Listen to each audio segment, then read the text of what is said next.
The movie starts with Dre Parker, a 12-year-old boy who lives with his widowed mother, Sherry. One day, Dre had to leave his hometown, Detroit, and move to Beijing because his mother had to work there for some time. Dre doesn't seem very enthusiastic about his move to Beijing, which he doesn't think is as cool as his hometown. He wasn't even interested in learning Chinese like his mother did. However, Dre had no other choice because his mother had to move there for the sake of her work. Upon arrival in Beijing, Dre and his mother went to the apartment building that would be their residence. The atmosphere in Beijing was completely different from where he used to live.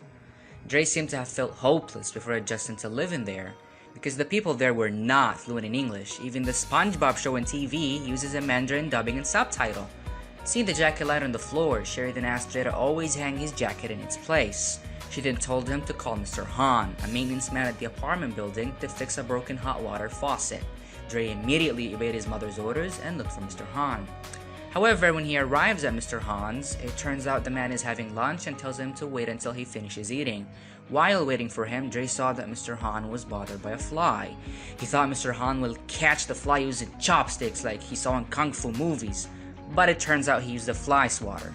Dre, who felt disappointed, then left from there.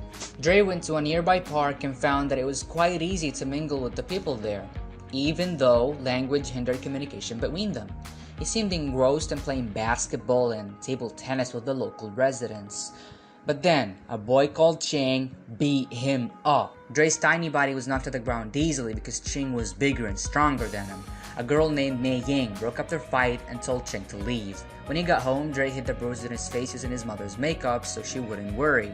The following day, Dre was escorted by his mother to his new school, where Mei Ying and Ching also attended. In the afternoon, Mr. Han went to their house to fix the broken hot water faucet.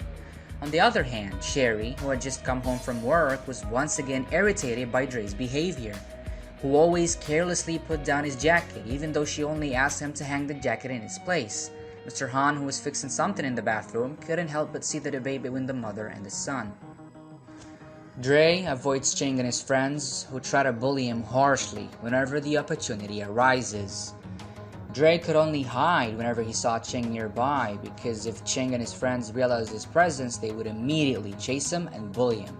When Dre was walking with his mother, he was amazed to see the children who were learning Kung Fu at a Kung Fu school not far from there.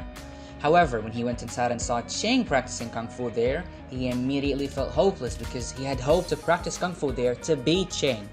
Dre, who felt annoyed, then left the place and got into an argument with his mother because he had always hidden the fact that he was being bullied by Ching. He then told his mother in tears that he regretted moving to Beijing with her. One day, Dre's school goes on a field trip to the Forbidden City, where Ching also participates. After exploring the Forbidden City, Dre, who was about to return home, saw Ching and his friends on the road he was about to pass. He immediately went into hiding. An idea crossed his mind as he saw a bucket of dirty water nearby. He then threw dirty water at Ching and his gang as revenge for always bullying him. Ching and his friends chased Dre through the city streets and cornered him in a back alley. At that place, Ching and his friends immediately beat Dre brutally. When Dre had fallen helplessly, Ching did not stop and would instead continue his attack. However, Ching's attack was thwarted by Mr. Han. Ching and his friends then attacked him, but Mr. Han managed to fend off all of their attacks. Dre was then amazed to see Mr. Han, who turns out to be good at Kung Fu, and can fight Ching and his friends, who are also students from a famous Kung Fu school.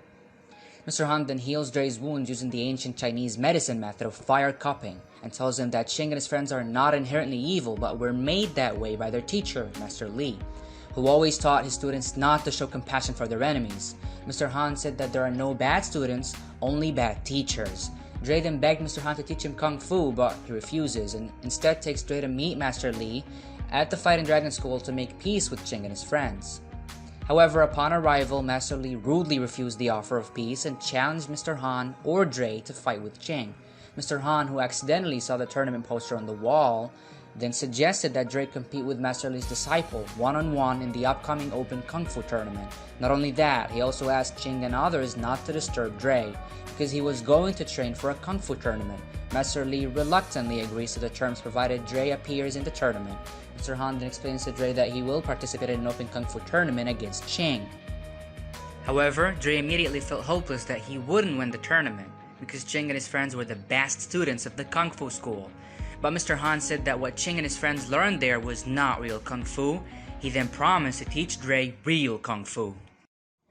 If y'all like the summaries, don't forget to drop a like and subscribe.